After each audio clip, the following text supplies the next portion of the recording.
friend of mine. Jesus is my friend. Jesus is a friend of I mine. have a friend in Jesus. Jesus is a friend of mine. Jesus is my friend. Jesus is a friend of mine. He taught me how to live my life as it should be. He taught me how to turn my cheek when people laugh at me. I've had friends before, and I can tell you that he's one who will never leave you flat. So a couple days ago, I got to catch up with my recent friend, Jordan Hall, which is an interesting thing to say. But for the last, I guess 4 months or so now, Jordan and I have been in a Friday fasting and prayer relationship, which 5 months ago, I would not have believed if you told me that was the state I'd be at. We both had our downs as well as our ups in kind of navigating what it means to believe and to belong. And there's only so much intimacy you can get from little text messages back and forth. So I asked him if we could have a call and catch up, and that's what you're about to see. We talked about belief and belonging and beauty. Beauty was the thing that struck him when he first entered the church with his family and saw how the kids and the adults kind of all behave together. And now he's fully integrated into that community. He's building a home in Black Mountain. And in a couple of months, I'm actually going to go visit with him, see this church, experience it in person. So while my beliefs have changed slightly, I still haven't found a place to belong. And my struggle right now is this something that I need to create for myself or join like Jordan did.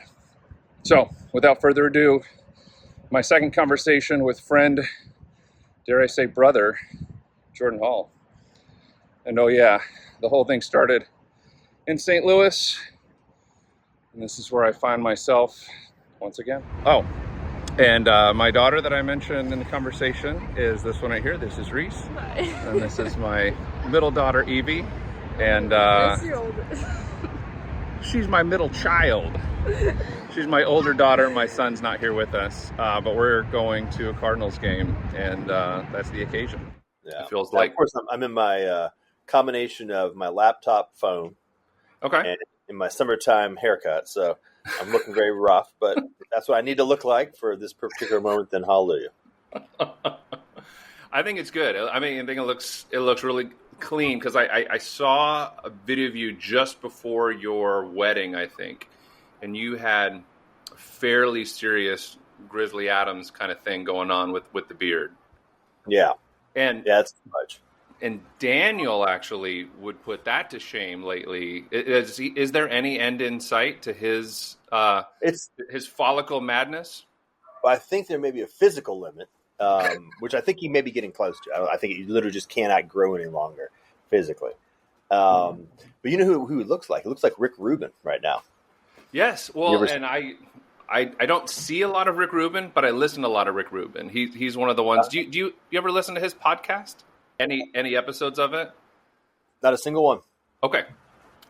I may humbly send you a couple of the sort of greatest hits, but his cadence is releasing them on Wednesdays, and it's become a little bit of a Wednesday ritual for me to get caught up and be exposed to folks that are in his world in some way, which is a very unique and eclectic world, I'm learning. And they have the types of conversations that are just slightly different than the normal sort of I'm on a book tour kind of podcast. There's a little bit of that, but that leads me to a fun maybe segue to what I wanted to kind of talk to you about, and we've already kind of touched on a little bit in my head at least of like the Wednesday night ritual that you have lived the last year plus of your sort of house church, where you also had your wedding. And how did you have house church this Wednesday? Well, we did and we didn't at the same time. So summertime, we typically, the house churches themselves go away. But what that ends up showing up as is the people who still want to do something like that, which is basically everybody who's still in town, will end up getting together we'll either do praise in the park, or yesterday we did a prayer and worship gathering at the church. And it's about the same size as a house church group, maybe about 20 people, maybe 25. So it depends. If we do praise in the park, it might be a larger group for whatever reason. I'm not quite sure why. Maybe it's just people just choose to show up. So yes, I did have house church, but it was in a slightly different format and slightly different group of people. Maybe it was actually super nice. One of the things I've been talking to the elders about is an orthogonal gathering notion. So we now have sort of two pillars and a frame. We have obviously the Sunday pillar, and there's it's pretty clear what that's about. And the Sunday pillar sometimes includes some people come earlier and do something, like we had a Bible reading or gatherings around certain books, or people come in for prayer sessions before. But you've got church, and church has a pretty regular cadence, not universally, but pretty regular. All right, and a single Sunday service, is that correct? Or multiple Sunday services? Yeah. Okay, single Sunday service. Single Sunday service. And this is actually a question that is open. As we're getting towards the limit of that, and what happens next is we'll see. Cool. And then or across that, so on different dimensions, is the Wednesday home church, which has I guess it's not by necessity, but it happens to be much more family oriented, much more communal, much more break bread together, spend an hour really just getting together as people. And ours happens to be the more like lots of little kids running around house church. I guess there's probably about 6 or 7 that are sort of holding the body of the church. And of course smaller. And then the other second half is some kind of reflections and study on usually the previous week's sermon, and kind of working through that piece of the whatever scripture we're working on at that point in time. And my sense was that there needs to be an orthogonal cut, something that's a bit more like, are you familiar in group process with the notion of like the butterfly or the bee? Not off the top of my head. I may recall something as you get into it. Yeah, I'm intrigued. So the idea is, how do we maintain something which creates cross connection? So the church gathering is the gathering of the whole. It's everybody. Right now it's everybody. Okay. And if that becomes 2 services, it'll be a subset of everybody, now twice. And that already starts to create what's the problem. So everybody's there, but no matter what you do, if it scales past a certain level of size, then you either have everybody, but the relationality is larger than Dunbar 3, so you can't actually really be in any kind of relationship with everybody. Or if you scales larger than Dunbar size, and if you scales larger than Dunbar size and it's one service, then you're kind of going in the mega direction, and now you're starting to move from intimacy into social relationships. Or if it goes to multiple services, then you're actually creating 2 churches that happen to occupy the same building, whether you like it or not. Then the house church solves that problem in one dimension. But what it does is it means I now have real continuity and intimacy that could last for quite some time with a group of 30 people. But that also means that I'm not in relationship with these other people at the right level. Now, we can hold that together in the largest frame of community, which is we go out, and I'm literally going to go out and get barbecue with 2 of our friends. Our family's going to be with their family today, like in 2 hours. Okay, and so a lot of my life is actually spent just grabbing, having dinner or going to the park or going out on hikes with different members of the church, many of whom don't cross over into house church, or some of whom don't. But the notion of what would it look like for us to find and discover a crosscut that very specifically has a different raison d'etre that slices something that is still at a Dunbar 2 level of intimacy, maybe even smaller, but 2 is a good size, that slices through the house churches, meaning I would actually have a pace, some sort of formal pace of relationship with people who are in a group of 20, 12 to 30 or 40, 50. But they're cutting across. They're a mix of people from different house churches. And so you're spending time with those people as well. And so if you have all 3 of those paces in the larger frame are happening, that maybe has the right geometry to keep all the relationships with the right kind of touch points and the right kind of connections that allows the larger whole to hold together well at a certain point. We still have no idea how to scale past a certain number of people. So I got a couple questions coming up around both is part of the intention for this sort of remixing people regularly, like it's not designed to have that sort of sustained, here's our 30 people for an extended amount of time. It's like sort of a different 30 perhaps every time, and that's part of the design of it, that it's you're getting a kind of cross-pollination a little bit, and maybe the size is the same, but the makeup is almost always different by design. Yeah, totally. Not like totally random, like you don't want it to be completely different every time, but you may even want to have something like, we'll do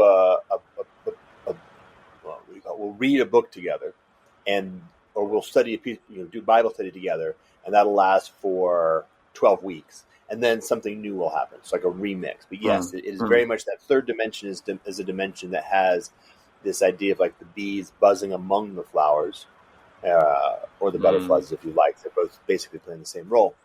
And this is just came to me. Like I was thinking about this, and then I kind of shared it with the pastors, because we're all trying to collaboratively work on, what's the right geometry for church, so that the church actually is able to move at the pace and be in the space of real relationship, and kind of not go through the various transformations that move you out of that space of real relationship, and then move you into some space of participation, which is a very different quality.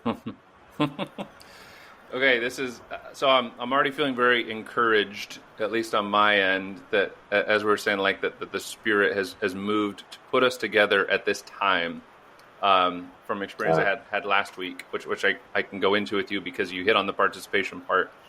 But one other question about your current house church, sort of breaking apart for the summer, is the expectation that same group will come back together mostly constituted the same way? Or is there sort of an expectation of almost like a sports team or something, to where it's like, hey, it's the off season, there might be some free agents, we got a draft, Yeah, a really good metaphor. I think the latter is more real, and is really good, because I think there's a reality that the bigger picture is, well, I'm going to be very precise. Where does God want us to be?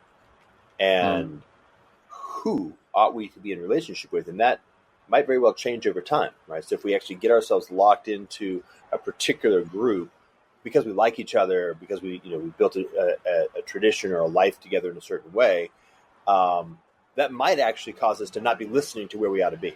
And so having these periods of liminality, these periods of fluidity, where people can be like, I've kind of really been interested in spending more time with this group. I wonder, let me just start there. Since I'm breaking up anyway, let me come back together there and see if it lands. And so keeping it fresh and alive, and therefore more likely to be oriented more closely to where God actually wants us to be. All right. So much of this we're talking about participation, and I'm thinking of John Vervaeke's 4 P's of Knowing, and the whole procedural, perspectival, propositional, and then that sweet spot is the participatory. And had an experience at a church this past Sunday. When we last spoke, you asked me how my last sort of church experience was. Yeah. And it was great. And there was a lot of participation going on. And then I tried to go to a different church this past week. And what I remember distinctly feeling was a lack of the participatory and an emphasis on that propositional. And so then I kind of brought that into a couple of, we were talking about the bees and the butterflies. It's funny because I got some bee related words that I want to throw at you, and sort of this interplay between belief and belonging and behavior. And maybe even beholding beauty, if we just want to just go with a whole bunch of bees, because I remember that from your story. Can we behold beauty beatifically? There you go. Can we behold beauty beatifically? behold beauty beatifically, as long as you believe, and then you might belong. And behave as if you belong. Yeah. I could go some other places, but I see it sort of landing in you, and I see things swimming around in your mind. So where does your mind go with some of those different ways of understanding? Well, the first thing that keeps showing up is the problem of the real thing and the simulation of the real thing. Yeah. The real thing in the simulation? And the simulation of the real thing. So the simplest, the kind of canonical example in our space would be when you have the propositional disconnected from the participatory. And so, and even worse is when, so I'll make a slightly different simulation and then simulacrum. So I'll make two concepts. So the simulation would be when the propositional is disconnected from the participatory, and that lands as very surface. It's very dry, right? It's not. You're just saying the words. The words are just being said, and so there's a real feeling of it not being landing in the whole. A deadness, a non-aliveness. Yeah. Okay, now let's go to the simulacrum, which is more dangerous. And at least I think, for the moment, I'll say more Protestant. And that's where you realize that deadness, and so what you do is you produce affect, which is akin to the affect of actually being in participation. The easiest example would be the classic smoke machines and guitars. So we notice that if we play the right music in the right way and have the bridge drop at the right moment, just like everybody who's ever participated in any kind of rock show ever has noticed, that we actually can produce a strong feeling of participation in a communal experience that has affect. Right? So that if I combine a rock concert with propositions, I can get very confused because I can't tell the difference. They may actually not be actually truly in continuity. So that'd be the simulacrum, and a different version of the simulacrum would be like a candy bar, right? So, or a what's it called? What are those little? They look like M&Ms, but they're fruit flavored and they're kind of chewy. Skittles.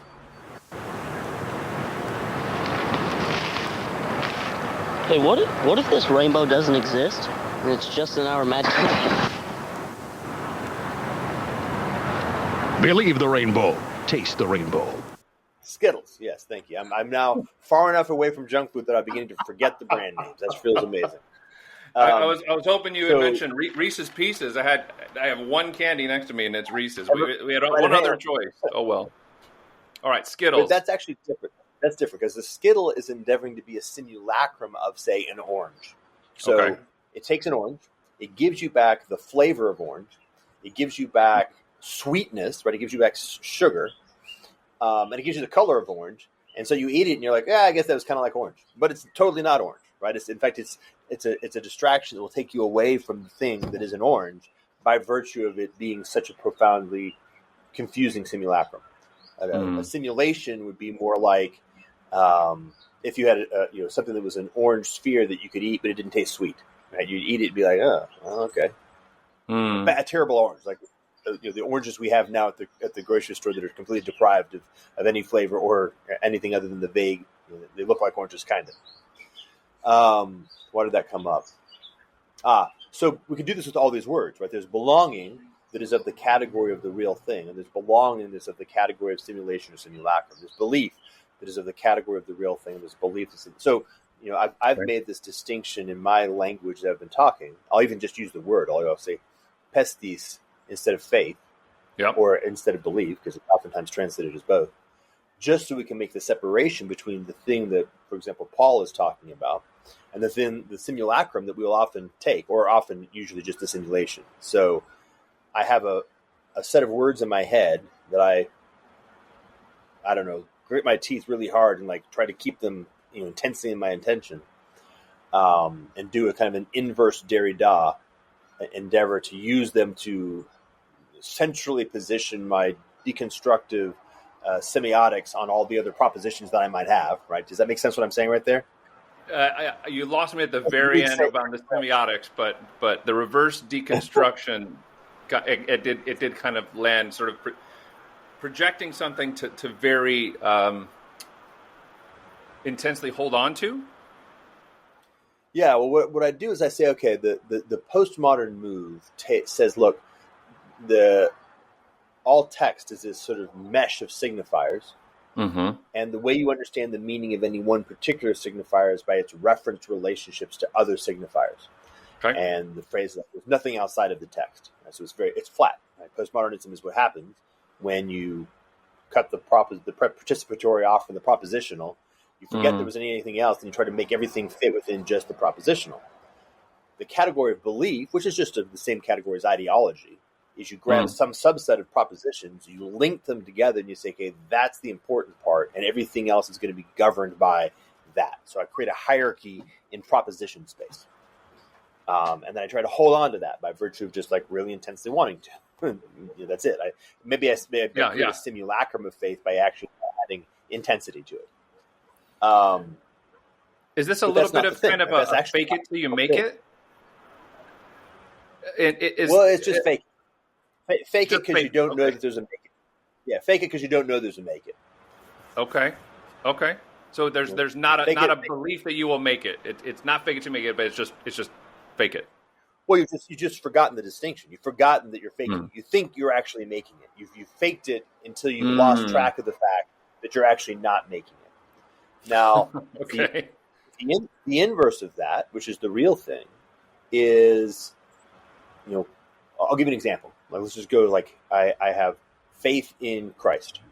Now, one slice, the slice of the simulacrum, is where I say, well, what does that mean? And you can articulate an arbitrarily large list of propositions that are hierarchically related to, here's a series of beliefs that I have about Christ. He was 6'1". He had blue eyes and blonde hair. He died and raised again. Like whatever your set of propositions is, you've got them, and you say, yeah, those are all propositions that I categorize as true. You see how all that works? The inverse of that is, well, I've had a long walk with him. I have a relationship with him. I've really been through stuff with him, and I've gotten a sense of who he is in the context of real life. And you could do the same thing, just transpose your wife, right? I have faith in my wife. How? Well, she has all these characteristics that I can kind of write down on a piece of paper and check. Or, well, in point of fact, I've just lived with her a long life, like through thick and thin, and there's something deeper going on, right? It's in fact, there's a relationship that is a real relationship that has an identity of its own that can carry stuff. Like it's really, truly, it's real, right? The point is, when I say real relationship, I don't just mean that it's a relationship that is a good and healthy one. I mean that it is an identity that has an ontological reality to it. Same thing, right? So when we say we have faith in Christ, if we are doing the simulacrum, what we're doing is we're saying that we have a mental model of somebody that we've identified as being a true mental model, and then we add a lot of intensity to that. We endeavor to orient our behavior on the basis of that mental model. The inverse, which I'm saying is the real thing, so I'll just call it pistis instead of belief, is I have experience. Like I've actually lived this. I have a relationship. I have a real experience of relationality with Christ, which informs me in ways that I can talk about. Like I can list a whole series of propositions, and they will in fact be true. But there's a depth to it, and much of that depth is actually strictly non-articulable. Like I can't really describe it in words. Or if I did, I'd have to do it kind of like, yeah, okay, fair enough. Like I can put it together, and I might notice that I can kind of ground it in other words, but you've got them in the right order now. The words are merely a way of describing something, which is actually a much deeper, bigger, broader, more subtle, more nuanced, richer, and by the way, stronger quality of relationality.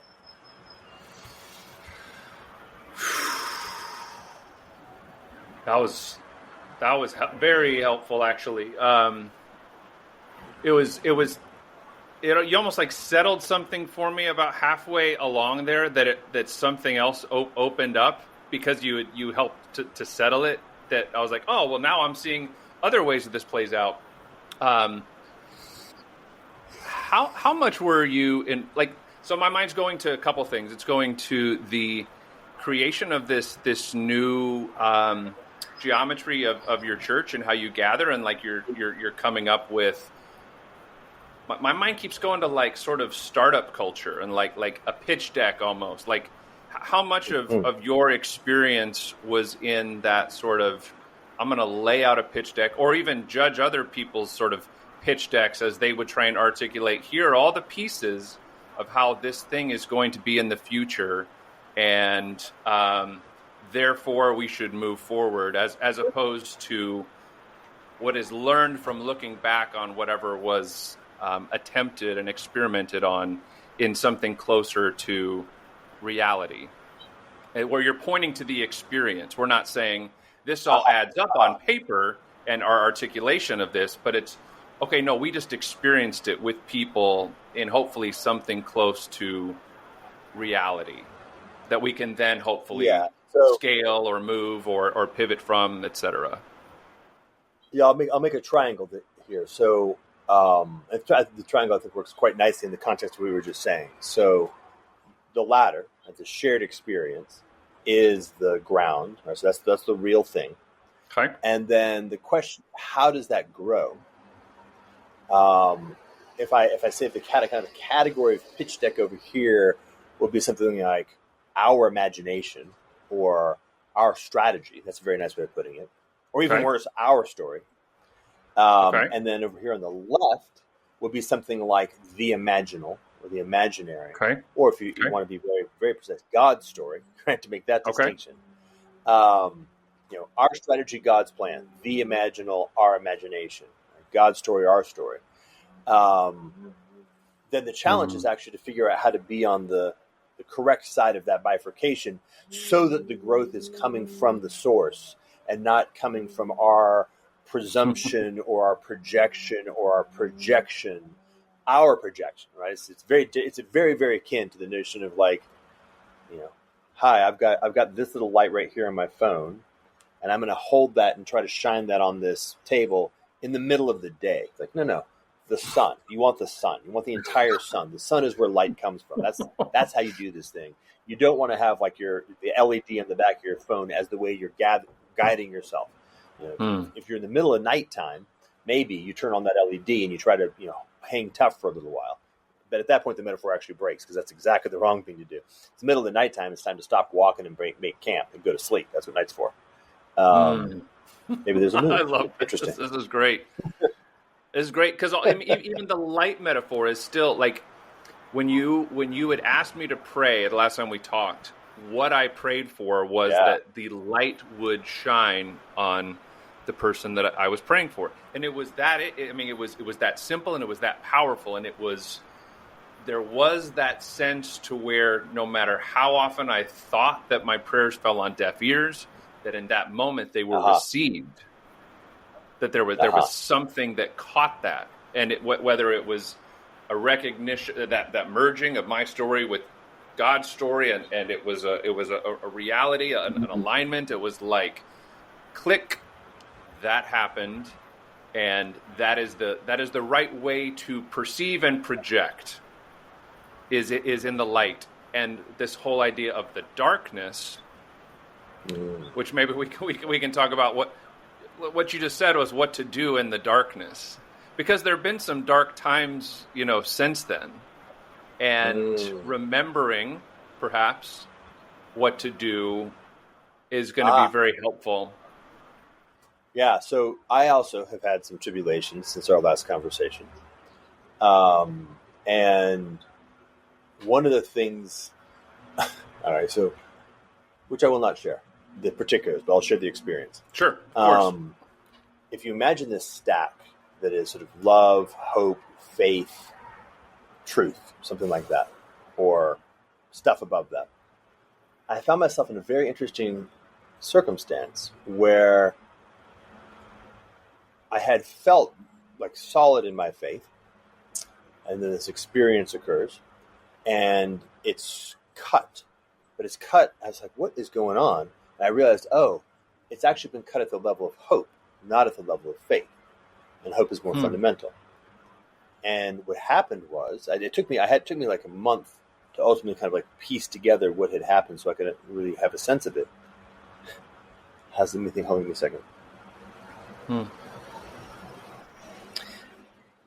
magnet is the example I'm getting, but the one I actually have better is almost like I'll try this. Imagine a balloon or a ball, a sphere full of air, one half of which is heavier than the other.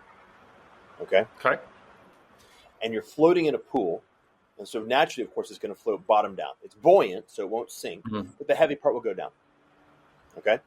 Now imagine that you flip it and you physically hold it up so that the heavy part is above it. Yeah? And then you let go, what's going to happen? It's going to flip back down. Same thing with a magnet, right? You've got the magnet, and you sort of flip the pole of this magnet, that magnet's going to flip to be pole. All right. So what I discovered as I really teased it apart is that there really is something like a tethering with love as the light, right? The light and the love. Right? These are very much the same, two aspects of the same thing. That flows up in this way of describing it, up through hope. And we're going to have to spend some time on hope if you want to drill down on it, but through hope, and then into faith. Right? And that is now, faith is now supported. That is you holding the ball with the heavy part up. And you are the love and the hope that's holding it. But if you cut that, then it flips. And what happens is faith now becomes a simulacrum of faith. And it's above it. Now the mind goes down through faith and tries to reconstruct faith by coming from itself down. Right? So I, at least, and I don't know if this is universal, but what happened to me was I tried to now remember all the things that I had held in the body of a connected faith and reaffirm that I still held those things as being true, but from a mental down. And the problem was that because the cut had happened at the level of hope, like I had lost hope, then I was disconnected. And since the order was not proper, I was caught. And that catch is really tricky because I then entered into a process of deconstructing, because now I'm in the space of endeavoring to hold it together from a mental perspective, and noticing that I, in fact, could deconstruct it, obviously, right? Because if you're holding together something like faith from the point of view of the semantic, from that which can be told, which can be held in the category of the propositional, in the mental, it is subject to deconstruction if you just think about it. If you're honestly thinking about it, you're like, oh, shit, this is all, and it fell apart, and then I had to start this feeling of loss of faith, which is to say I began to be demoralized. And so I was like, all right, now what do you do? And the answer, of course, is when that happens, the dark night of the soul, you have to go down to the love. I go down to the lowest level. The lowest level can't be cut if you can allow yourself to truly surrender and settle into it. And for me, it was remembering Christ on the cross. Oh, my gosh, obviously. That's one of the primary reasons why he came down, is to say, it's difficult to have a sense of the Father's love for us because the Father is very difficult for us to really have a sense of relationship. But it's much easier to have a sense of, oh yeah, that was a real physical dude, and he suffered tremendously in a very palpable way, very concrete, palpable way for us. All right, I can grasp that, I can hold it, and then I can begin to remember it as a way of remembering, right, bringing back together again the whole of this thing, that love is actually there, it's true, and that is ultimately something that is the centerpiece upon which faith rests. I find myself wanting to linger with how you hold that scene of the crucifixion a little longer. Do you participate in any aspect of that as you remembered it, as that became that foundational act of love? Or like, I don't even want to put too many words out there. Like, does anything else come up? Does participation, is that even in play? So, yeah, totally. So, and I would say in at least 4 ways, and we can kind of skip the first, because the first is actually all in this category of theology. So I'm just going to ignore that. That's not very useful. The next 2 are in this category of the imaginal, but it's not, how do you say it right? Well, I'll just describe it. So one practice I entered into to try to get a sense of what is going on here. You may recall, like back in my origin story, that the crucifixion was a major blocker for me. I was like, I don't get it. So I had to really spend time trying to open up like tools to be able to have in relationship. So one was I endeavored to be imagine that I was actually, let's say, John or Mary.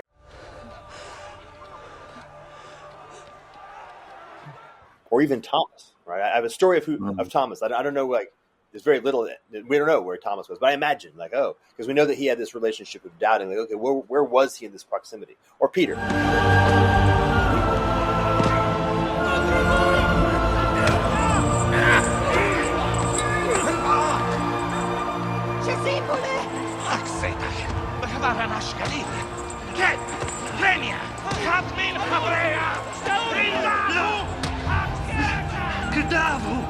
Or for that matter, Judas.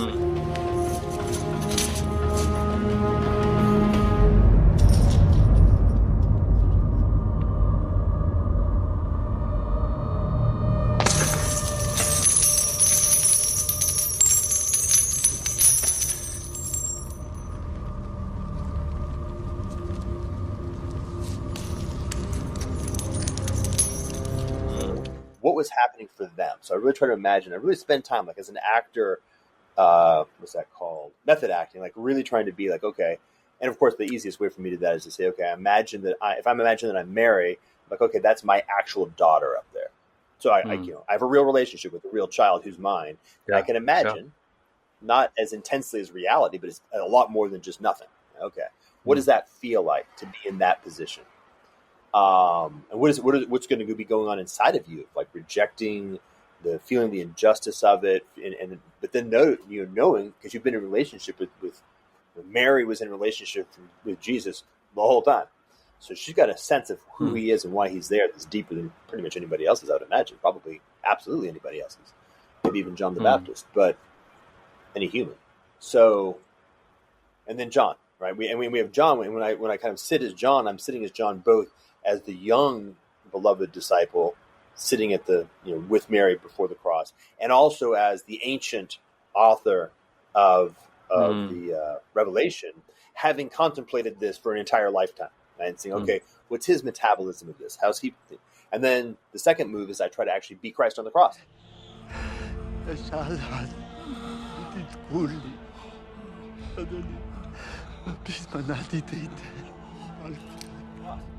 So I literally try to imagine the feeling of being on a cross, looking through his eyes down and seeing these people and endeavoring to see through his eyes what he sees, and then try to feel what he feels. Right. So both of those are imaginal practices that I use to try to grasp it and really be like, okay, what would it feel like to choose to take that on for someone? And then, of course, for me, it's I can initially do it again for someone. So I imagine, okay, my wife, my actual wife, she's there. I can imagine a scenario where that was the choice, and I'm like, yeah, I'll take this. I will take this for you. What does that feel like? And I would certainly take it for my kids, right? Where can I authentically have something like that level of commitment? And then, of course, the challenge is, can I expand that out and be like, wow, what does that feel like to actually take this on? And then the last piece is, of course, is the most mystical, which is to say, oh, that's right, I forgot. That's the central line. That is the Axis Mundi of all of creation. And the crucifixion is ongoing. It's happening right now. And so if I choose to inquire into that relationship, if I sort of listen to it, I can notice that the presence of that is here, and I can directly relate to it. And so on occasion, oftentimes I'll do that as well. And that's a different quality of, how would you say it, participation, because it is in fact available, like it's here in a reality that is as real as the fact that I'm like talking to you in front of this computer, real. And it's a quality of participation that's available, more available sometimes than others, both in terms of my own ability and I think in terms of like the actual quality of reality. But that's also a practice that I have endeavored over the past year and a half, which makes me laugh, right? People have been doing this for a long time. I've been doing it for 18 months, But just about as good as I am. Yeah.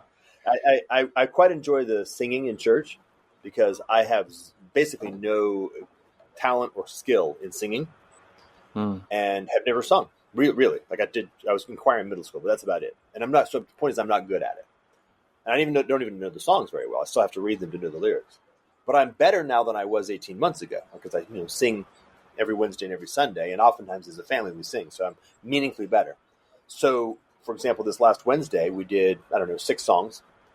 And I was able to go, okay, so if this is where I have matured in terms of my ability to worship through song, I can use this as a really, really clear example of how I've matured in my ability to worship in general, right? By the quality of my being able to be in discipleship is at this level, which is impressively not very impressive. Like, I'm still not very good at singing. Nice. I'm curious, and I'm going to trust the fact that you brought up the singing as a sign that we should go there, and the fact that you said singing. I mean, is music a big deal for you? I know you've talked about instruments, and does music fit into your life more or less since you've become a Christian, or differently? Yeah. More because differently. So okay. I think I reserve the right to change my mind in the future, but the way that I have come to understand this is, as a child, I was in a child context. My mom liked to sing. She sang lullabies that I really loved. And then I grew up in a culture that has music. And at a certain point, I remember very clearly being exposed to the kind of the pop culture music that was the thing at the time, listening to on the radio, jukeboxes, whatever, that's the thing that's happening. And doing the thing that basically everybody does, which is, okay, well, I guess that's the thing to do, and according myself to it. But most notably being out of integrity, i.e., I didn't really like it, but whatever. I guess that's just what you do. So I will learn to figure out what's wrong in the way that I discern good. And in some sense, override that, like become an agent of my own tyranny in the relationship with music.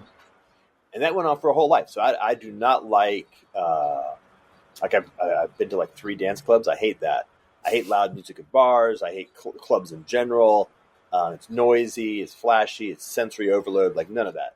But of course, endeavored to force myself to do it for a while. But after, at a certain point in time, I just gave up on that. And sometimes I gave up on it out of a sense of like my own lack. Like I am alienated from my, I'm a bad person because I can't participate in these things that people seem to like.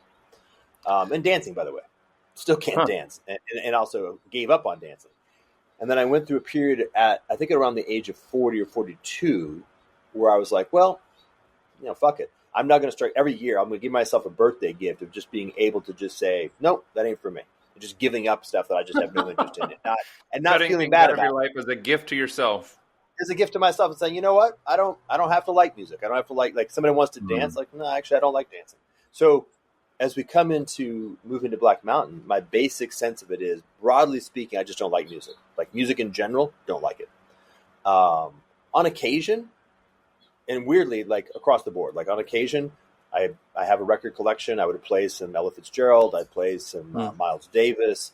I have some like Chinese zither music I think is kind of cool and creates a good ambiance, like Brian Eno's music for airports, like a small cultivation of pieces just kind of work. And they're all very functional. Like, okay, I'm going to sit down and I need to focus for writing, so here's the right music for that.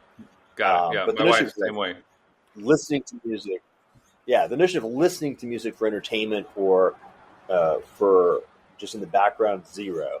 And collectively having music be part of like a party, terrible. Never good.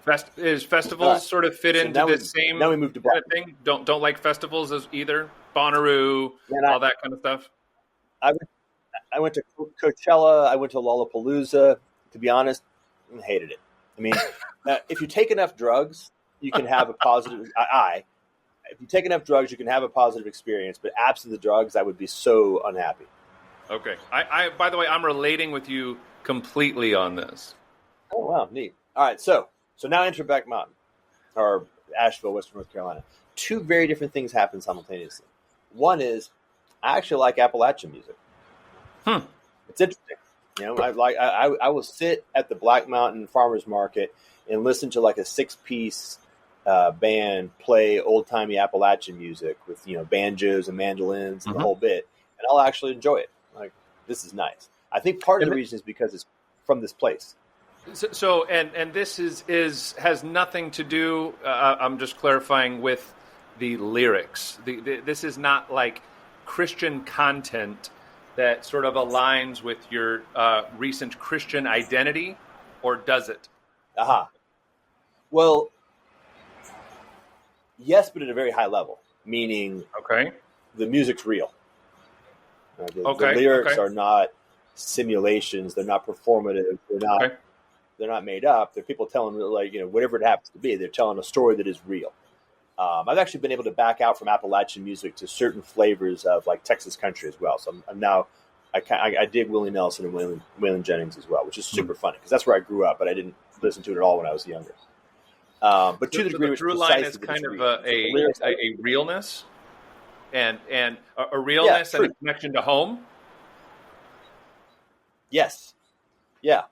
And in this case, because the music of this place is of these people and of this place, so there's a wholeness to it in the sense that you can almost feel that it's not just me listening, but the mountains are saying yes to this. Like this music didn't just come from the head of a person; it evolved in a context. Right? It was born in a place, and the people were made instrumentalities of producing it. Right? So now part two, right? And these two things connect, and I'll make the connection in a second. Part two is the worship in church, which I in fact love. And I love the worship in church. And part of that is because I'm like, oh, of course, music is one of the primary sacraments. Like God created music for the purpose of worship, for the purpose of communion. Right? That's why music is at all. And of course, the negative of that is the profaning of that is a truly profane act. Right? So as we have taken the potency of music and we have pimped it into various kinds of capacities to produce, ultimately at the end of the day, monetizable affect, right? That's the real thing that's actually happening. Or power affect, which is a variation on the same theme. What we're fundamentally doing is making profane that which is intrinsically deeply connected to the sacred. And so like the Psalms. And so as an instrumentality of worship, being able to enter into that and notice how that feels and the participation in that is, that's why music is in the first place. And now we're in the right relationship with music. We're using music properly. And then the lyrics are really interesting for me because as I discovered, right, this is going to make some people laugh. Oh gosh, almost all of these lyrics actually come from Scripture. Like, wow, that's a really good lyric. I wonder where they got that from. Oh, that's from Psalm. Yeah, it was a total surprise. Like it was one of these great surprises where once you realize, like, oh, I guess that's obvious in lots of different ways, right? Because one, you want to be super careful and not infuse the sacred instrumentality with your profane notions of what are the right lyrics. Like that's obviously a really bad idea. So you better keep it. Scripture is the thing. But the flip side is that obviously the words in Scripture are going to be exactly the right words to use in any kind of music, right? It's the most potent possible language. But it's nonetheless, I was totally surprised. Like I just thought these were just, again, songwriters writing out of their own head. Maybe songwriters who really believed in Jesus, like writing out of their own head from that place. And when I discovered, like, oh, these lyrics are directly out of a psalm or out of some particular passage. And maybe the entire song is nothing but that. There's not a single word that's coming out of anywhere but Scripture. Then this is a vehicle for me to actually have the potency of how music produces an emotional state in relationship with other people to orient me in a different way to maybe what's trying to be transmitted through those words, right? So now I actually have a consilient relationship with what God is trying to teach me in that moment.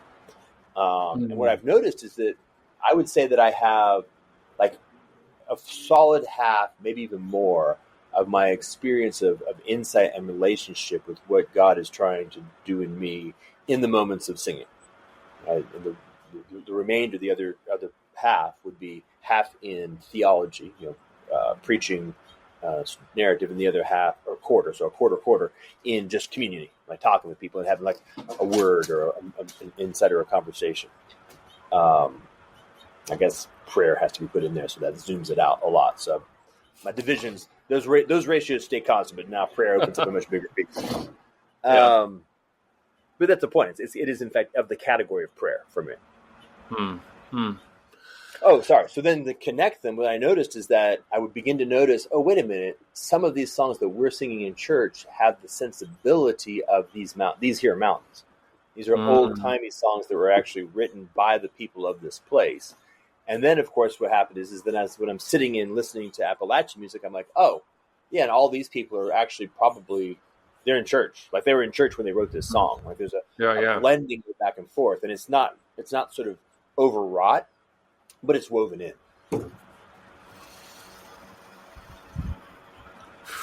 I feel myself being somewhat envious of the place that you're at to be able to receive the music as holy as you are, because I found myself this past Sunday even listening to the lyrics and just thinking like, I'm not sure if I believe that. I'm not sure if I believe that. I'm not sure if I believe that. This is perfect. So I have had this wonderful opportunity to get kicked out of my town, right, 2 summers in a row. The first summer was right after I started going to church. The last summer was this one. And so, and I went to churches in other places, in fact, in Texas. And they've played some of the same songs. But it ain't different place, same song. Different place, same song. And played it real good, right? They know how to play instruments. They know how to sing. They have good voices. And the church is singing along, right? So, but the spirit isn't the same. That's the key. I actually just had a conversation with a gentleman who asked me about this notion of beauty first. And it's one of our B words. Oh, great. Yeah, there we go. The same dynamic of simulacrum and the real thing. Right? So, real pretty music, sung real pretty, right? Played with technical skill, can be a simulacrum of the beautiful. Because the truly beautiful will be real pretty, right? It will have a hanging togetherness and a deftness. And so when you experience all of that, you're like, oh, I guess that must be beauty, but you're experiencing it from the wrong direction. True beauty, of course, is that the Spirit, I mean, literally the Spirit of God, is infusing it, right? It is super saturating it. It is what is producing the coherence that you're experiencing. It's what is moving through the fingers of the player, right? It's actually the fingers of the guitarist when he's strumming that guitar. The Spirit of God is in his hands, and that is what's making the sound come out in the order that it's coming out, right? And so instead of merely playing the notes as you have been able to memorize them or off the sheet music, right? Capture the artifact, reassemble it, and then execute it technically. You are recreating its actual moment of creation. You're present to the birth of that music. You are there at the center of the creation that was transmitted through the writer in the first place, and you are with that person in collaboration in the transcendent, right? They're just different. These are two different things. One looks a lot like the other, but is qualitatively distinct. And so if the Spirit is present, that's the question. If the Spirit is present, then the rest can all happen. And it has continuity, right? You are now connected all the way up and down. And you're now being brought into relationship. You're in the presence of God, literally in the throne room, and you are able to be in that relationship. If the Spirit isn't present, then you're going to have this problem that you were just having. You're going to hear the words. They're going to be rattling around your deconstructive head in proposition space, and you're going to be like, that doesn't make any sense. That's weird. Like, first of all, that doesn't make any sense. It's kind of weird. I don't believe it. And you're stuck, right? Because you're reaching into yourself to look for that source, and the source isn't in you. Totally. Yeah. Huh. And for, again, I'm in, I got to confess, there's at least part of me still in that deconstructive space because I'm deconstructing as you're talking about. I'm like, okay, so is that presence of the Spirit in the situation you just described, or lack thereof, in the musician? Is it in you as one of the parishioners? Like, there's a whole lot of people going on. Is it just this thing where it's like in the entire body, the Spirit is there? Or is it that within this, let's keep it with the guitarist, the Spirit isn't, but within Jordan, the Spirit is? And how you're making orange juice out of the orange simulacrum to just mix up all of our metaphors even further. Nice, yeah. Living water. I'm squeezing living water out of a rock, right? Right. It, that seems possible. That's like there's something that rings true about that, and I don't know what I want to do with it, but I'm wondering if it rings true to you as well. Yeah, I mean, this gets into a category. It has a certain adjacency to the paradoxical. It certainly is highly nuanced, but part of course, the Spirit is always present. And that's not the problem. The problem is not, hey, God's not here. God's here. The problem is how do I become capable of entering into relationship? And yet also, there are contexts where my ability to be able to be in that relationship are more realizable in contexts where they're not. So sometimes the singer on the singer on stage or the people around me in the congregation are supporting me. There's something about that, or sometimes I am able to allow myself to just relax and say, I'm just going to be in the Spirit. And it's interesting. I've had this happen many times, different variations on the theme. Like, I've had many people come to church who, I know, right? They've come, hey, let's talk. Hey, can I come to your church? And part of me is, as we're singing, a little bit of my attention will wander and say, I wonder what kind of experience they're having. And if in that wondering, what happens is I have this sense of like, oh, I hope they're having a good experience, or I want to control their experience, or I want to even influence their experience. Then I notice, oh, wait, I'm out. Like, just pop myself out of this thing. And it's like, okay, what do? I'm going to go pray. I'm going to go back into prayer. I'm going to enter into humility and into, and of course I can now pray, Lord, please reach into their hearts. And as I enter back into prayer, by the way, while the song is going on, I'm praying.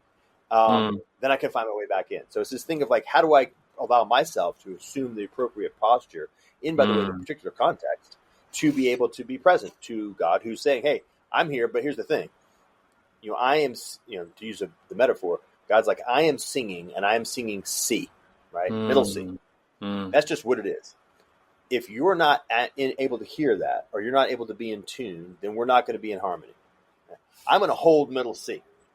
But if you haven't got ears to hear, then that's just what you're not going to hear it. And if you haven't got a good ear for tune, then you're going to be singing out of tune. By the way, that's better than not being able to hear it in the first place. And of course, if there's a whole bunch of other people around you who are all holding the tone, and you can hear better because something about that. Sure. I mean, I'm literally down to the level that when a particular set of people, like I'll have my eyes closed, I'll be singing in the event that I happen to know the lyrics, which is more and more. And I'll open my eyes and I'll see like one person over there who's got their arms up, like they're in praise. But I know that I have learned that when I feel something, I'm like, the Spirit is now moving more powerfully in the room, in me, and I look, I'm like, well, yeah, I'm not the only one. Like we're online. It's almost like a tuning fork or some kind of what's this called? I'm thinking about almost like in how's that work? There's some process whereby you can have something where, as the signal gets stronger, the thing that is in the receiver is able to more fully tune itself to the signal, which gets the signal stronger, and it kind of recursively orients itself and locks into the signal. So you get this feedback loop in embodiment or an experience that can then allow you to orient yourself more fully towards the Spirit, which then enables that to be stronger. Then in which this allows you to then continue to reciprocate and go through that process until John's reciprocal opening, of love. Yeah. God. Mutual disclosure. Yeah, exactly. Talking about how we, in some of my low moments of the last 5 months, I go back to a very high moment of singing with my wife and my daughter at a church in a way, almost to the opposite or the paradox of like what you were describing before, where like sort of noticing someone like took you out of it. It was almost like this, I should have been more self-conscious because they've walked with me through all of my shit and all of my doubts and all of these things.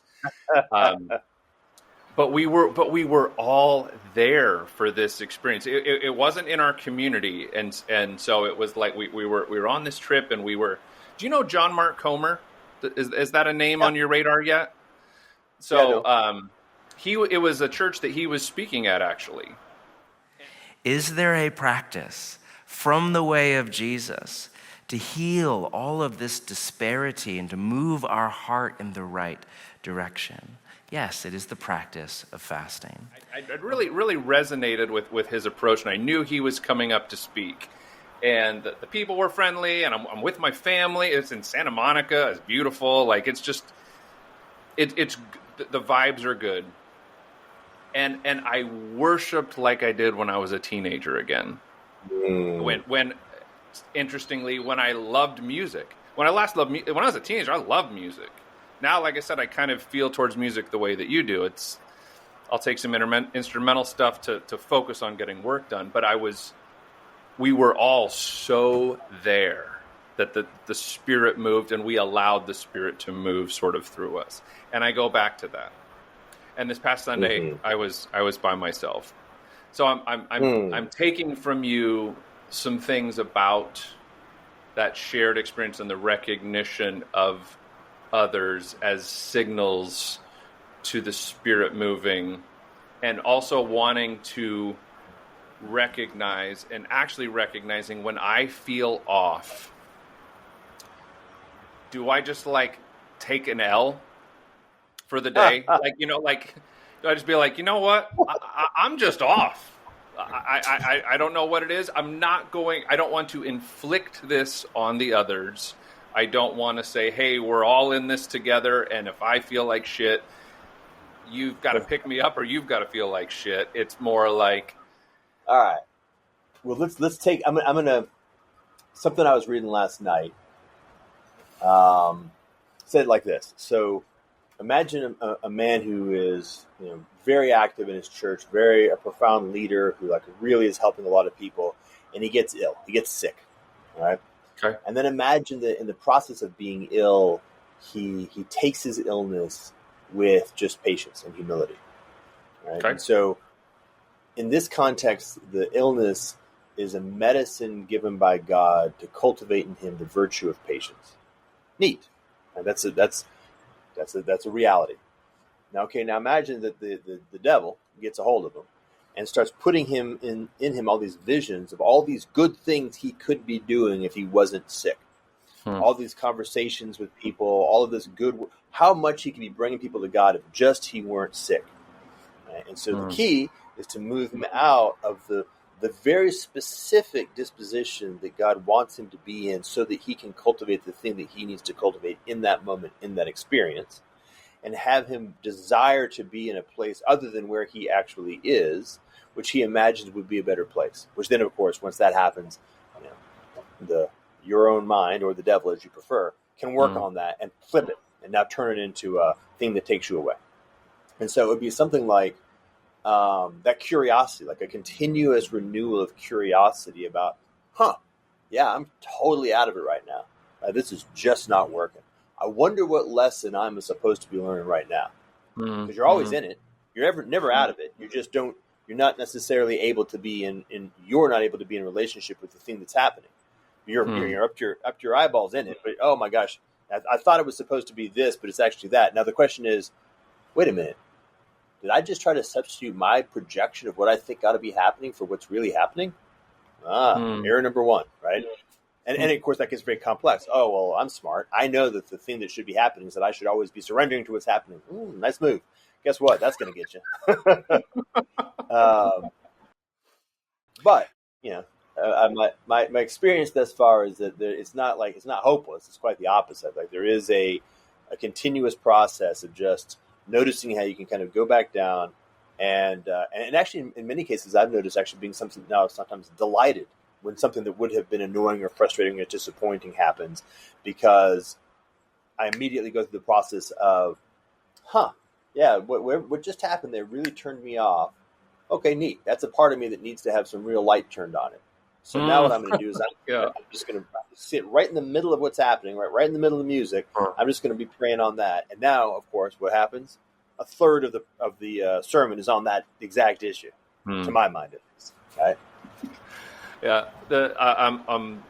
I'm laughing because the conversation I just left was all. It finished with talking about being in the light, and you're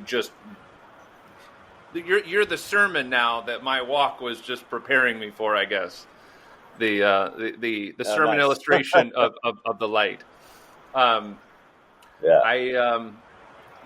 want to ask you one more thing about, because we've touched on it a lot here too, is how you have held being a leader and being a follower. And I've heard you speak on the humility that was seemingly required and helpful in your journey, and yet, being somebody that others look to, how you have held sort of leadership, whether it's just knowing that you have a capacity to lead, or even specifically feeling invited to lead it in ways, and other times check this following. out. Like, how are you holding that? Let me see if I can articulate this, because that's the question raised it produced something that I think is really interesting. So,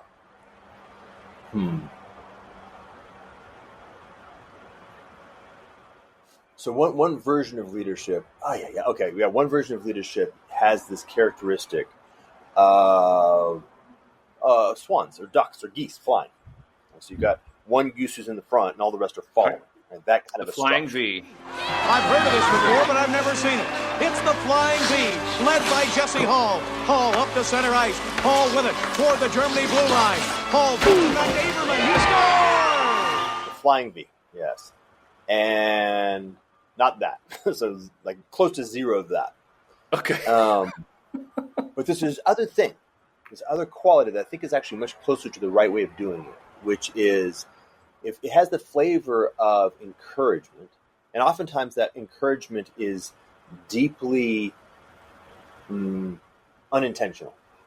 So for example, maybe 2 months ago in house church, I just felt really called to confess something, and so in the group, I'm just let me share this. I have no idea what impact this is going to have on people. I'm not even thinking about the fact that it will have an impact on people. Sure. I'm just feel called that I need to share it. And as it turns out, this unlocks space for a lot of other people who maybe were in that zone or have had that experience, and just like they move forward. And so that notion of like move forward, they move in their arc instead of being in the Flying V where I'm the duck in front and they're following me. Rather, I'm almost like polishing away a little bit of the trajectory that they're taking themselves on and removing some obstacle that was between them and the direction that they're going, which has no obvious connection to any direction that I'm going. Does that make any sense? Mm-hmm. Oh, like yeah. Well, there's still movement, and there's Simon Sinek talks about, leadership is going first. And so whether there's anyone behind you or not, it's you being called to step first. And it might not even be in the same direction with any intention of who That's might right. follow. Yeah. I step left, they step right. But the whole point is stepping is happening. Yes. And they're going right is the correct direction for them to go. That's the key, right? So instead of saying that it's about the direction we're all going together, it's rather we're all going in our right direction, but we're going fast, more rapidly and more deftly. And if you look at it from God's point of view, God's like, yep, you're all going in the right direction. He can see in a higher dimension than we can. I think they're going right, I'm going left. God's like, no, you're all in the same line. The other version of that encouragement is just, I have virtues that are also vices. So for example, I am disagreeable by nature. I have a risk-seeking orientation rather than a risk-avoidance orientation. I have an orientation towards protection. So what that means is if somebody needs to have those things added to their mix so that they can go forward and do the thing that they're doing, I can provide that. And sometimes I can provide that. I can be like, I'll be in conversation with somebody. And I'll say, well, if you want, I'm happy to share with you that fuck them. They are not relevant. And I am happy to just if you need me to, I'm happy to have that conversation directly with them or to stand between you and them. But I can tell you that nothing they have, they're not part of this conversation. Their point of view is completely irrelevant, and you can just move forward. And what you know is true and right, you can now move forward in that. If this is at all helpful, and of course you can go as deep as you want. Like I'm not saying that out of a sense of like ire. I actually have been down this path many times, and I can tell you with absolute confidence in my own, in my conviction of this thing, that the thing you're sensing that you feel a little bit worried about, no, that's a good choice. You can go there. And it's going to be rough. And I can help give you a little bit of a lay of the land of what it's going to look like. And you're going to have to earn your stripes on your own. But I'm going to give you some encouragement on that front. I'm not saying giving you encouragement, but that vibe, that sensibility of do not fear this and have confidence in this. And with a little bit of expertise of it, and it's not going to be, and it's going to be ugly because it's always ugly, but it's ugly in the right direction.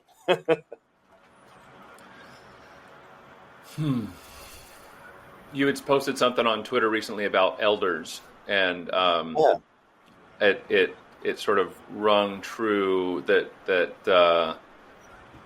I was like, huh. I was like, is that how I see Jordan in some way, as some sort of, elder? I mean, you're not that much older than me. I'm 44, but and you constantly, helpfully and humbly, yeah, there you go. You got more your salt than pepper right now.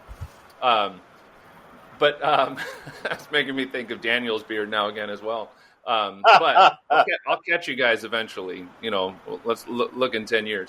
But this idea of how eldership can be context or domain specific, and I guess I want to affirm how you have held your potential as an elder in a way that feels. I feel like there's a lot of, let's just say, men in a position such as the one that you find yourself in that could have taken it down a fairly predictable and negative path.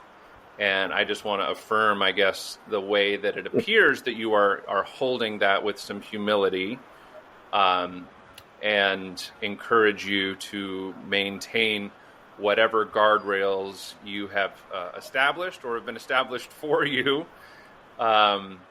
that allow you to kind of hold that in a helpful way, to where you are taking steps that others recognize.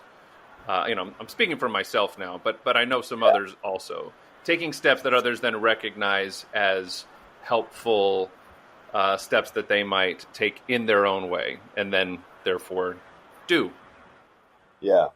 So let me just start with just kind of fleshing out, putting flesh on the bones of this category of elder, this poor archetype that has been nearly extinguished. And I think if that archetype is extinguished in this generation, we'll have lost it, because it's very difficult to rebuild. It has, I think, 4 characteristics. It's not isomorphic at all with the notion of older or old. Right? You don't get to be an elder because you're 60. That's not how it works. In fact, you might be an elder as a 16-year-old in relationship with a 12-year-old. You will have more experience. So it requires, as a requisite one, you have more experience. And I mean real experience, not just time served, but actual experience. Like the flow has gone through you, and you have metabolized that flow. So you've embodied it. You've been through life, and you've embodied something. Or to put it another way, you've metabolized experience into wisdom in some particular domain. That's good. And then the next piece is something like you have a truly vocational calling to give that to someone, with no sense of exchange. It's not you're not a coach who's being paid to coach. You actually perceive that wisdom as a gift, and you are overflowing. You are, in some sense, like a fruit that wants to be eaten. There's a ripeness to that wisdom that wants to be transmitted, and so the student is the gift, right? What you are receiving is the ability to give the wisdom to the person who's prepared or wants to receive it, right? So you have to have that feeling. Like, that actually has to be a real feeling that you just have. Part of that is also the category of maturity, and maturity, for example, includes the notion of, I'm not fighting for that. Like, we can't come into conflict over this thing. I can share this with you with think about the retired athlete who becomes a coach, right? I'm not playing anymore. There's 0% chance that I'm fighting with you for a roster spot, because I'm no longer in that category. So I can now, with no concern about conflict with you, and you know that too, right? So you're not concerned about conflict with me, and I'm not concerned about conflict with you. So we can now both stand by side and share the fact that there's something beautiful happening in this relationship that you can receive, and by the way, I'm also receiving, but it's qualitatively distinct. It's a different kind of reciprocity. So that's elder, right? That's that category. And to the degree to which you can sort of generalize, okay, somebody who has lived a truly significantly powerful, suffering life and has generalized that into deep wisdom can be an elder for more people, for more stuff, right? Fair enough. And so we can kind of say, yeah, that's kind of like an elder, qua elder. I can generally go to that person, and they'll have this sort of meta wisdom of, I don't know shit about that. You should talk to somebody else about it. Sure. Knowing that I got some things I can share.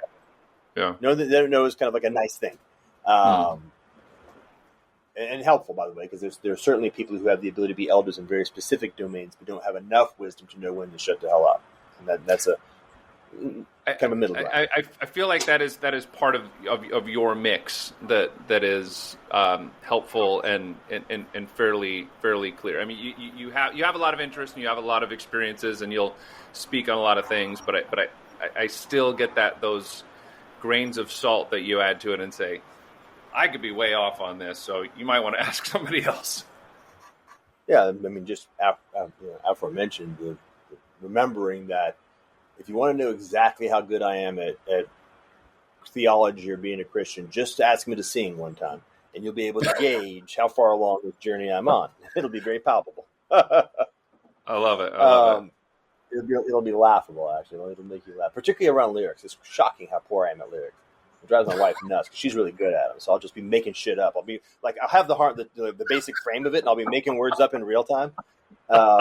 She's like, "That is not how that song goes." I'm like, "Yeah, but it feels good." But my spirit is right. My spirit is right. I'm definitely in the spirit. I'm rapping it. What's it called? Natural flow rapper. All right. So then, what's this other category? Hold on. Let me just let that settle for a second.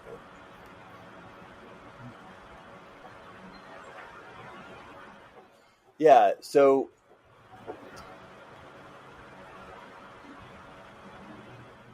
I'll just harken back to the previous conversation I was in. So one of the things you can see is, what does it look like for people to make really deep commitments to each other?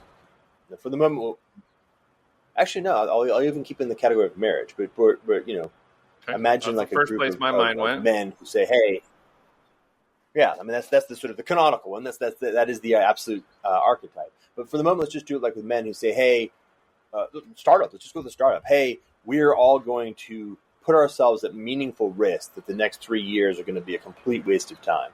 But we're all going to commit our time and energy deeply into this on the hope that it will actually be beneficial, and it'll be beneficial to everybody in a way which is kind of symmetric with who we are. Right? That's kind of like a mutual commitment." And notice how much rigmarole we actually have to go through in the secular world to make that be a valid thing to do. Contracts. We have to have an entire legal structure that has enforceability. We have to have metrics. We have to have equity divisions. And we still fail constantly. And if it's not bounded in that kind of infrastructure, it's very risky. Hey, it's a handshake deal. I better have a real relationship behind this or something. Now, what's the thing that's happening that's like below that? And that is this notion of, well, if I am utterly in service to God, right, I'm actually not making a commitment to you. I'm making a commitment to God. And in that commitment to God, He is telling me to commit something to you, which is now no longer dependent on your reciprocating in any meaningful way, any linear way. If I give, and you take, if as long as it is what God is telling me to do, then that is that. Right? It's a done deal. And the symmetry there, by the way, can now be held because God's going to be holding it in the larger context. This is a whole category called type 3 coherence. But the point had to do with, how do you maintain a position of integrity in this relationship of elder? I gave you one version of it, which talks about the fact that the gift is the receiving, that the fact that it's organized in this way. But even the bigger category is, as you reach a certain ability to say, yeah, I get it. I get what it means to just be willing to be in service to God, to just trust, to have that level of trust that what I am doing is being done in a category of the sacred. What I'm doing is being done in the category of the divine. Nothing that could happen at the level of the secular, the level of the profane, really can move the needle. So why I can't even account for that. Like if it happens, it happens. As it happens, it's probably going to be more mysterious than I can handle anyway. Like I'm on a different track here, and so what happens then is that takes that category of relationality of the kind of the elder and student relationality, and it pops it into the transcendent, which then makes it very, very powerful. Now, of course, it can be subject to simulation, always, right? That's terrible. And this is because what happens then is you can have people who trust that. Oh yeah. and then people who violate that. Right? So you can still be violated in the linear in time. It happens all the time. I think you yourself or somebody actually participated in that. Right? They were entrusted with a certain degree of trust is the exact word. They're entrusted with a certain degree of trust and then violated that trust. I can't remember who it was. I'm sure 50 people in the listening to this have had that experience. And yep, that's a real thing, but it's a different thing because the primary person you've just betrayed is God. And you're going to have to figure that out. You're going to have to deal with that. You're also going to have to, apologize and repent in the particular, because that's a real relationship and that's part of it, but it's part of it.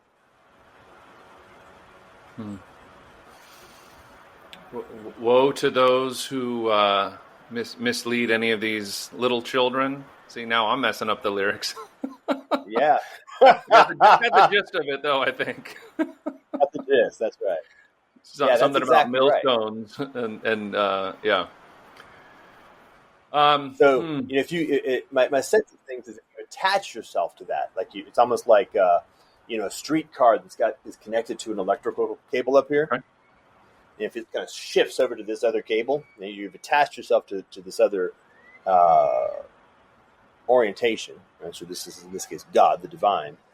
There's still a lot of work to do, and there's still a lot of things that are going to fall apart, but they fall apart in a different way. They have different error conditions, they have different resolve conditions, and ultimately, the most important is they can work, whereas the other category can't ultimately work. It will ultimately fall apart at some limit. Because it's not aligned with the ultimate source? Yeah, as simple as that. It's finite, it's grounded in the finite, and therefore has some finite limit, and more likely than not, sooner than you think. I'm going to take that as our sign to have put some finitude at the end of our conversation here.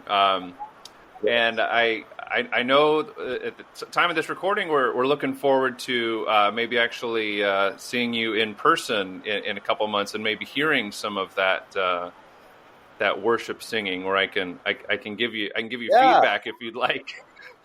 You can judge me. That's fine. You can give it right back to me. Nice. I'm really looking forward to that. That sounds neat. I'm what's the right term? Shy. A little bit shy about that, but once I remember that it has nothing to do with me, like whatever is happening is actually happening at a very different level. And if I'm kind of acting as the convening element that's allowing it to convene, awesome. But it's not about me. Yeah. Well, it's been fun to ride this journey with you for a while, and tomorrow's Friday. That's right. Yeah, back in it. Fasting Fridays, most Fridays. So there's our behavior or practice that sort of keeps us aligned, even when sometimes the belief and the belonging can sometimes bother me. So want to thank you for your sure. brotherhood in that. The no man left behind spirit has buoyed me more times than I had expected. So it's been a helpful practice and rhythm for me. Yeah. By the way, me too. And that was what precipitated this conversation. This is definitely reciprocal. When you send me those messages, at least twice, you've caught me in a spot where I'm like, nope, I'm in it. Yeah, it's an us thing. There's more than just me and more than just you, and we can hold that together. So I appreciate it. Yeah. All right, well, go get ready for your barbecue. Right. Will do. Bye-bye. All right, bye. Hey, Eve, sorry, I was on a call. Everything okay? Yeah, I'm trying to figure out my plan for the day. Okay, I literally just ended my call. I answered it as I was hanging up. It was an hour and 20 minutes. Okay, well, there's painters at our house, so can me and Reese just stay the night at your house tonight and Friday go back to Mom's Saturday, whenever? Sure. Okay. He taught me how to pray and how to save my soul. He taught me how to praise my God and still play rock and roll. The music may sound different, but the message is the same. It's just an instrument to praise his name. Jesus is a friend of mine. Jesus is my friend. Jesus is a friend of I mine. have a friend in Jesus. Jesus is a friend of mine. Jesus is a friend of mine. Jesus is a